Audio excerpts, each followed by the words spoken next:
that sit on the gentleman from Virginia's desk. At this time, I'd like to yield 5 minutes to my good friend and actually, Madam Speaker, as you know, someone who has worked in a bipartisan way, a surprising bipartisan way. He never fails to surprise members on both sides of the aisle to protect this institution and all that it means to the American people. There are many folks in this institution, Madam Speaker, that I don't mind disagreeing with, and in fact, the fact that we're on other sides probably leads me to believe I'm even more right than I thought that I was. When I find myself disagreeing with the gentleman from Virginia, I find myself having to go back and reflect on exactly why that is. We've come down on different sides, and those individuals in this chamber that provide us with that counsel, Madam Speaker, you know we hold in such high regard. So I'd like to yield to the gentleman 5 minutes. Gentleman from Virginia is recognized for 5 minutes. Thank you, Madam Speaker, and I appreciate the kind words of my good friend and colleague, and we will miss you when you go on to do greater things elsewhere. Madam Speaker, if we do not pass the motion to proceed to the previous question, we can put the proxy quorum voting rule on hold until after the courts have time to rule on its constitutionality. Most on this side of the aisle and a handful on the other side of the aisle strongly believe that this proxy voting rule is unconstitutional. Accordingly, yesterday a suit was filed to have the rule declared unconstitutional. Under the suit, the court is asked to do many things, including asking for an injunction of our clerk from counting the proxy votes on any measure and on counting proxies for purposes of determining a quorum.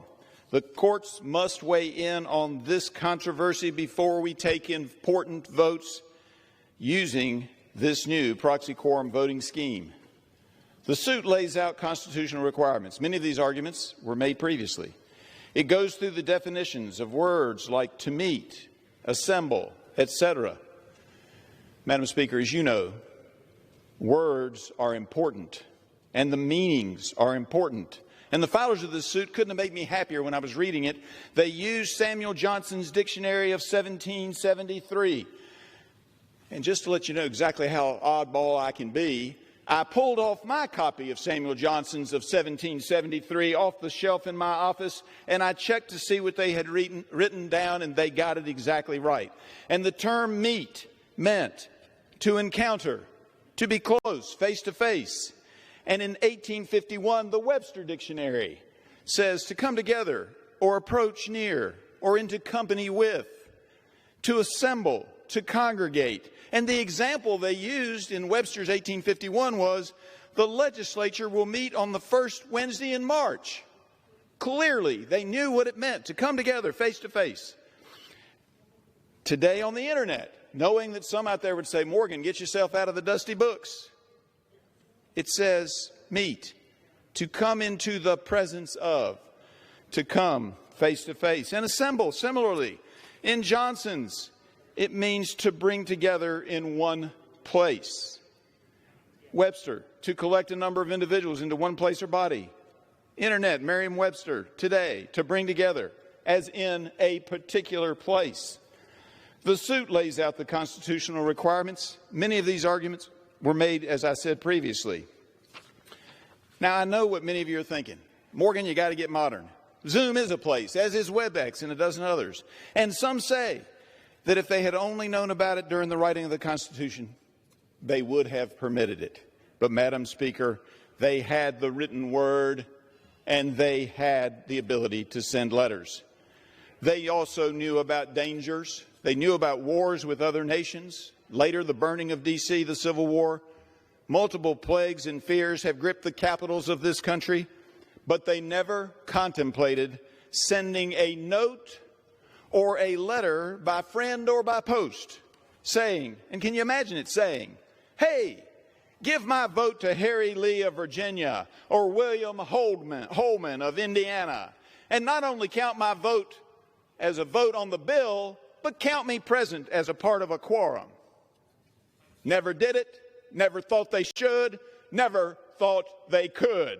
So the lawsuit challenging the constitutionality of this so-called rule is well-founded. Also, it's important we think about how the newfangled proxy quorum rule affects our work today. Some may say, let the courts do their thing and we'll sort it out later. Well, that is more than just sloppy legislating. It's dangerous. Morgan, you say, how is that? Let me explain. As an example, we are preparing to vote on the reauthorization of the Federal Intelligence Surveillance Act, FISA. On that or any other vote that does anything of import, no matter how small, even the naming of a post office because it spends money, the vote and the action of this House under the proxy quorum rule is tainted and the authority of that legislation accordingly called into question. On FISA, if we pass it and the courts rule that the proxy voting quorum rule is unconstitutional in whole or in part, we will have handed either a get-out-of-jail-free card to terrorists who are enemies of the United States or a hammer they can use against prosecutors trying to pursue justice. Is that really what we want to do? I know it's not. And we have another way. We can put the proxy quorum rule on hold, suspend it until the courts can make a final ruling on its constitutionality. Gentleman's time's expired. Additional minutes to the gentleman. Additional 5 minutes? Yes, ma'am. Gentleman's recognized for 5 additional minutes. We can put the proxy quorum rule on hold. We can suspend it until the courts can make a final ruling on its constitutionality. Once we have that answer, we can then move forward. But to move forward without knowing where we are going on constitutionality is dangerous, damaging, and destructive to every act we take in this body. So, Madam Speaker, I would implore the members of this House, do not vote the party line. Do not say, oh, it's a previous question, it's a throwaway vote. Today, the previous question is an important vote on whether we move forward not knowing the way, or whether we move forward knowing whether it's constitutional or unconstitutional. I ask you all to vote for our great republic and this august body. Vote no on the previous question and put the proxy quorum rule on hold until we have a definitive answer. Madam Speaker, I respectfully yield back.